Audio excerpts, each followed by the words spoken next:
Hey all, it's March 2nd. I'm doing a second take of this because someone got really, really close to me and I did not like that. So I started again. Um, yeah, I'm doing another one of these because I really, really enjoyed doing the last one. It was a really, really good time. And I think these are really good sources of like, I don't know, there's not so much motivation. I guess it's motivation. It's probably the best word for it.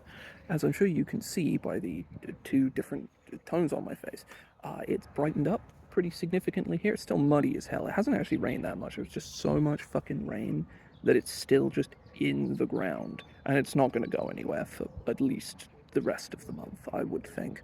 Um, yeah, speaking of, I've got a very busy month ahead of me. Like busy in a good way mostly, but it's still, that kind of like that pressure is like in some ways it's good and gets you working, and in other ways it's not great because it stresses you the fuck out.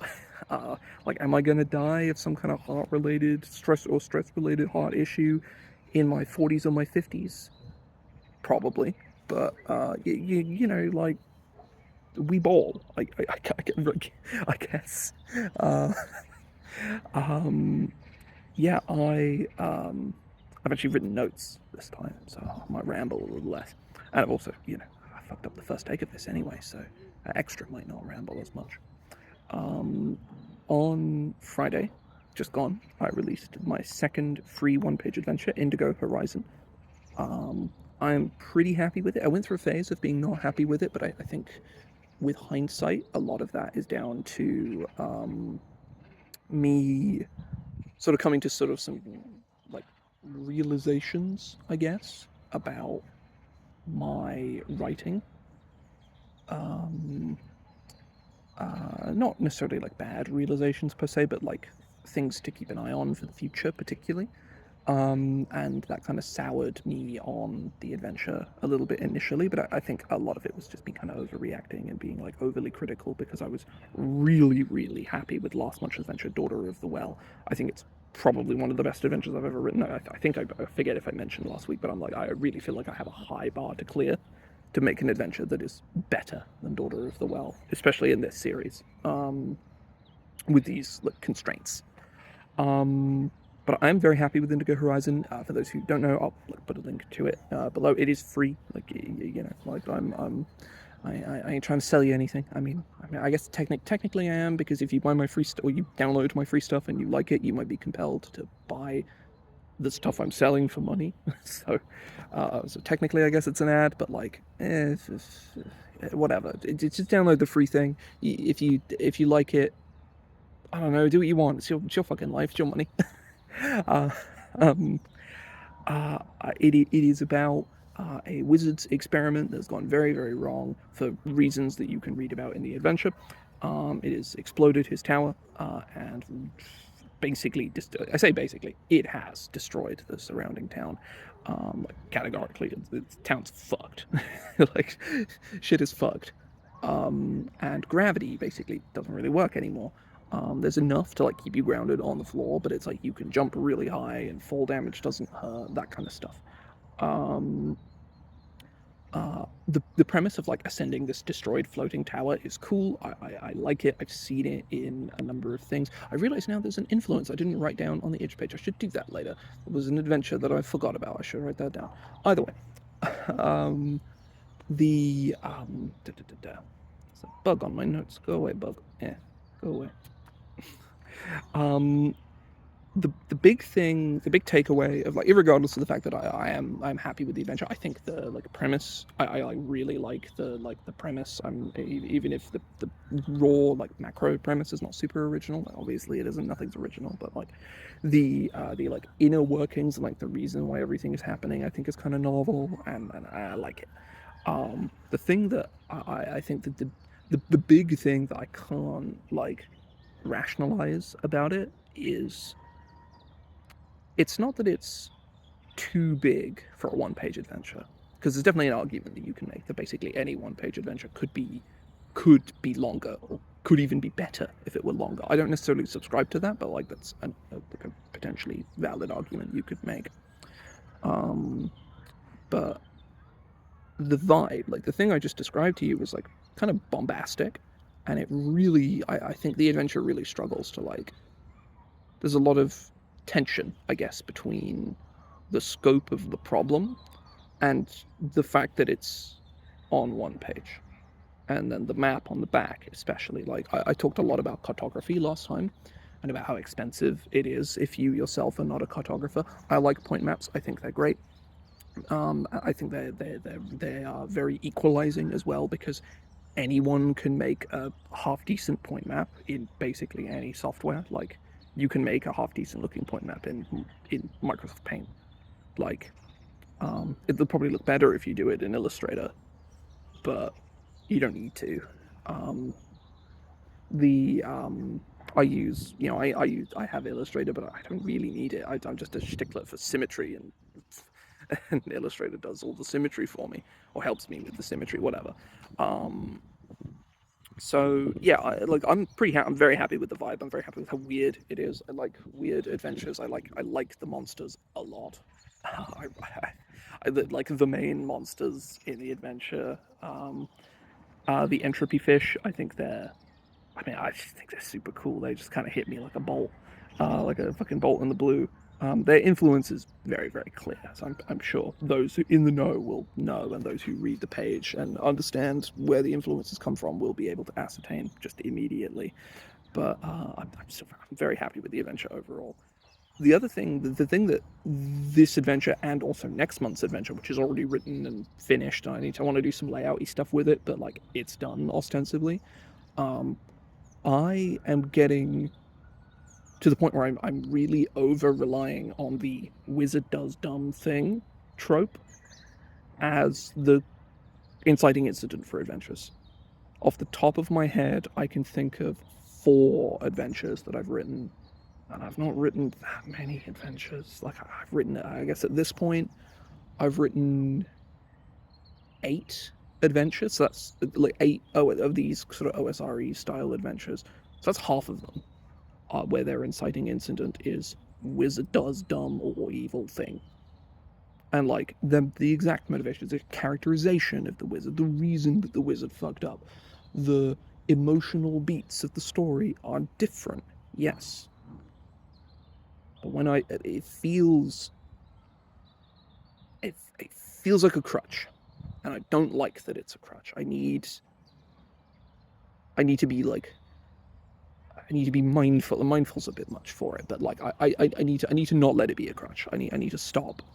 I'm not going to change the next adventure that I've written because it is like completely like it doesn't like it is one of those adventures where it just can't work without this premise for a number of reasons. Next month's adventure is I say this month, it's March. It's March now. This month's adventure is it's fucking wild. I'm really excited for people to see it. I'm probably going to put a little bit of extra effort into like advertising it. I might even put together like a video or something for it because it is just very silly, and I think people will like it if they actually get a chance to see it. Either way, I need to not rely on wizard does evil or stupid thing inciting incidents. I think that from here on in, I'm going to challenge myself to not do it unless it is completely crucial for making the premise. Unless the premise has to be wizard does bad thing. I don't want to do that. I have an adventure that is coming out this year that is not written by myself. It's written by AJ. That has a similar premise. It's like, but it's not wizard is the it's wizard is the bad guy, but not wizard is the reason everything is bad. It's like it's I guess it's the difference between the wizard. There is one wizard who is responsible for basically everything bad that has happened, either due to a failing, a mistake, or lack of moral integrity or whatever. Versus this adventure that AJ is writing that is more there is an evil wizard and another wizard locks that wizard away, and then a lot of time passes and someone unearths where the wizard is locked away. the evil wizard, that is, and the not evil wizard who locked him away is now dead. Is, without spoiling any actual part of the adventure, is the premise. I take that, yeah, like, that is like the top level like GM premise, without spoiling any of the like the beats and the more interesting parts of what the adventure is. It's very very cool. I'm looking forward to her. It's like seeing how it turns out and like editing it when I get down to it. I've done this for a couple of friends now, of like getting, you know, friends of mine who've been playing RPGs for a long time and aren't necessarily like writers by trade, being like, I'm a publisher and I'm a professional editor and I do all my own layout. You write an adventure, like most people can do this. I didn't. I'm now rambling. This isn't in my notes, but I'm now rambling about this thing I started last year. I gathered like 5 friends, and I was like, yeah, with the understanding of like a lot of people are not going to finish the adventure that they start. I know that. I'm not stupid. Like people aren't that committed to these kinds of things. I know, but I've already gotten one full adventure out of it, and I'm looking at starting playtesting that thing soon. It's really good. You know, it's been through 2 rounds of editing. There's art currently being done for it. It's a really solid adventure, particularly for someone who has, again, like this isn't AJ's adventure. This is Joe Wilson's adventure, who's worked on various things I've worked on before. He's often sort of like a sanity design editor for the nonsense that I make. You know, he's like a long time friend for him. I've known him for like 10 years, but he's not a writer. He's just been GMing for a really long time, and like being like, you know, like people have good ideas, and if you show them examples of like, this is how you should be presenting this, take care in, you know, adhering to this, and like maybe and like try and, you know, learn your fundamentals, break convention here where you think it's really important for you. You can produce some really really cool shit. It is the next adventure, like long form adventure, that I am publishing. It's his adventure. It's called Atop the Dragon Summit. It comes out in hopefully end of next month sometime, like like schedule allowing, that is.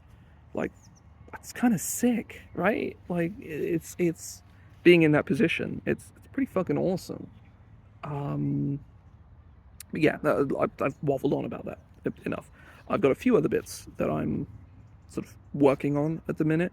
Grant Howitt's Havoc Game Jam, or I guess Rowan Rook and Deckard's Havoc Engine Game Jam, for their Havoc engine. It powers a lot of their games, most famously Eat the Reich. If you haven't heard of Eat the Reich, I'm sorry, you haven't. You should go look into it. It's very, very good. I have played it.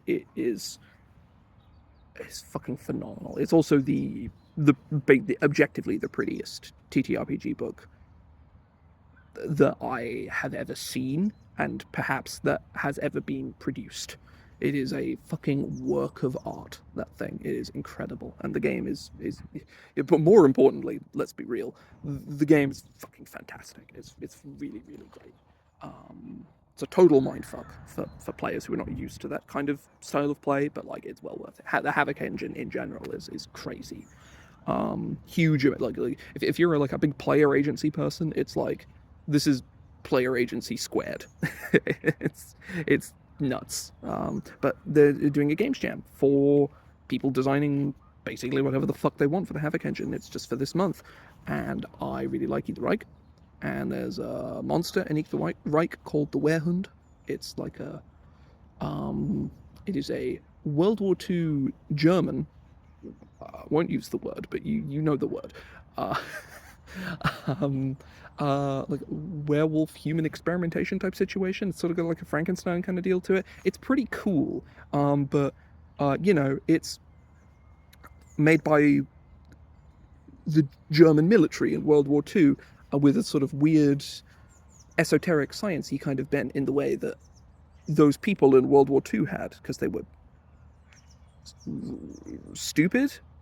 Like, it's a lot more complicated than that. They're like weird esoteric science magic nonsense, but like, to be reductive, it's really stupid. And in this, when it's extrapolated to ridiculous action movie, explode a bunch of German military personnel from the 1940s the mid to late 1940s, it becomes fun. Like, it's ridiculous.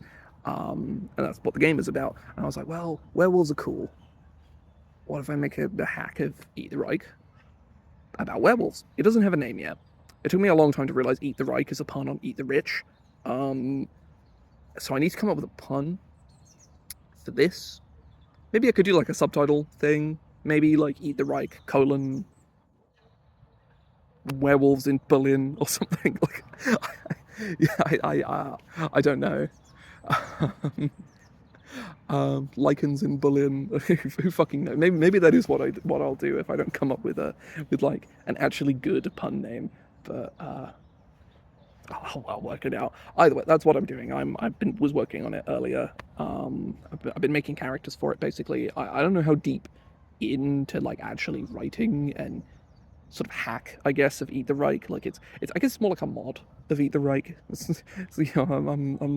I'm busting out the source code of Eat the Reich and hacking in like mods. I've got some cool characters. Like, in Eat the Reich, there are 6 pre-made characters.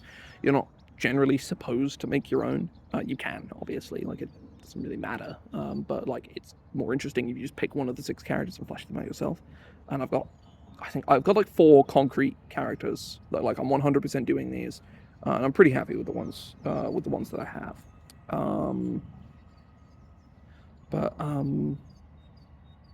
Yeah. I am still doing work for Nimble as well. I'm started on an adventure for Nimble relatively recently. Nimble's like bestiary Kickstarter is still ongoing. If you somehow haven't heard of Nimble, I would, again, much with Eat the Reich, I would strongly recommend you look into it. The best form of praise I can give to Nimble as a game, irregardless, like, I've worked on Nimble, but I'm not paid to say nice things about Nimble. Like, I could tell you that. I guess here you go. Here's the thing.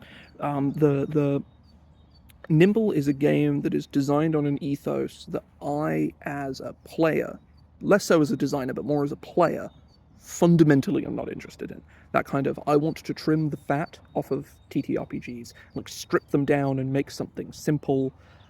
To me, that's the opposite of what I want. I'm not necessarily looking for like the most complicated game in the world, but I want something I can sink my fucking teeth into. If you're saying trim the fat, to me, you're stripping the meat off the bone, right? To use a kind of hackneyed, food metaphor, or whatever.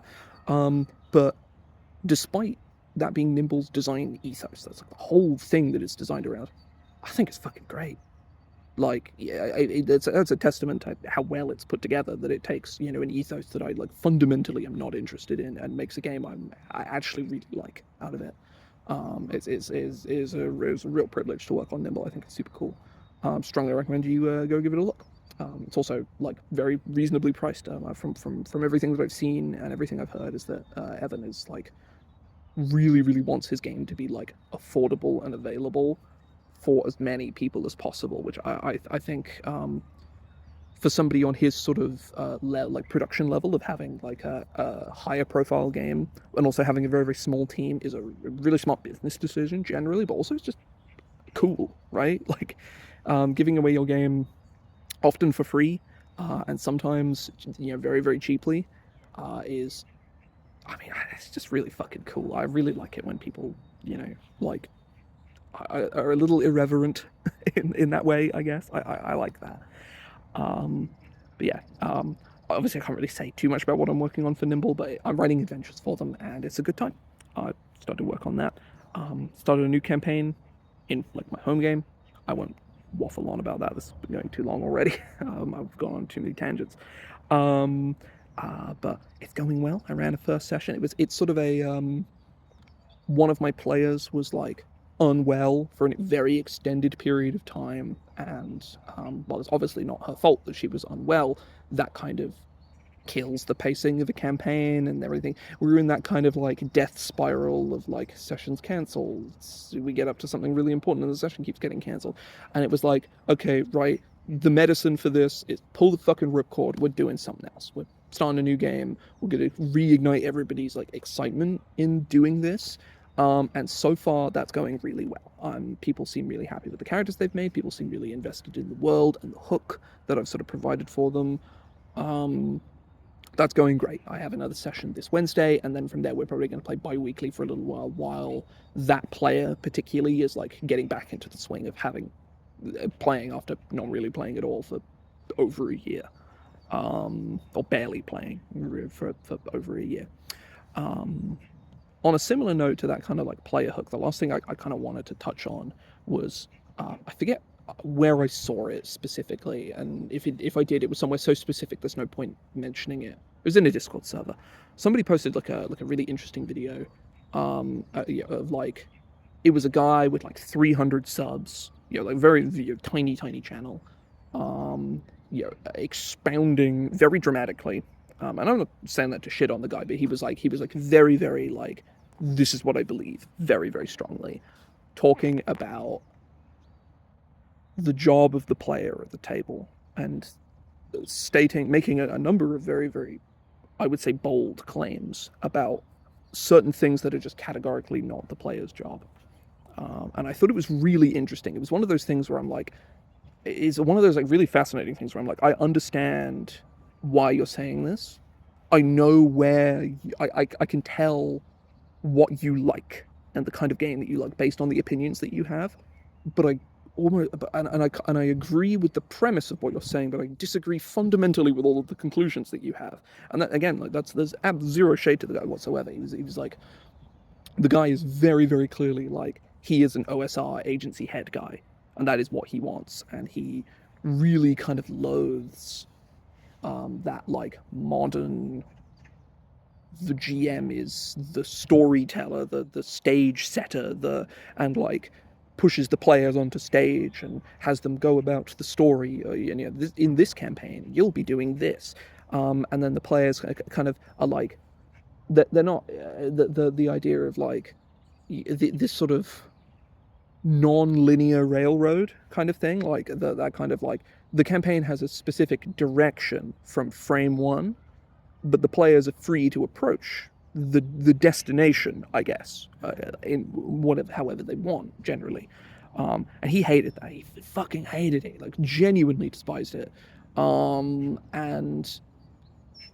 I found it was a really fascinating argument, because again, it was like there was so much in there about like the biggest takeaway I think was that like 90% of like D&D tube is GM advice and other of advice, the sort of people talking at the camera talking about how you should play the game. It's all GM advice, or how do you play this game, which is for everyone, I guess.